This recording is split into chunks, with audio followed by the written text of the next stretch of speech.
তারেক রহমান উপস্থিত হয়েছেন। আমরা গর্বিত গোপালপুরবাসী। আমার ভাই আব্দুল সালাম পিন্টু তিলে তিলে এই টাঙ্গাইল বিএনপিকে সুসংগঠিত করেছে। আপনারা সাক্ষী আছেন, এক সময় টাঙ্গাইলকে বলা হতো আওয়ামী লীগের ঘাঁটি। সেই আওয়ামী লীগের ঘাঁটি বর্তমানে বিএনপির ঘাঁটি হিসাবে পরিচিত হয়েছে।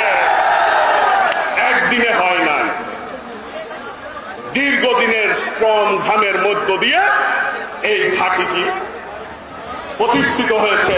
শহীদ রাষ্ট্রপতি জিয়াউর রহমানের ঘাঁটি, দেশনেত্রী বেগম খালেদা জিয়ার ঘাঁটি, দেশ নায়ক তারেক রহমানের ঘাঁটি। প্রিয় ভাইরা, আপনারা এই গোপালপুরে অনেকে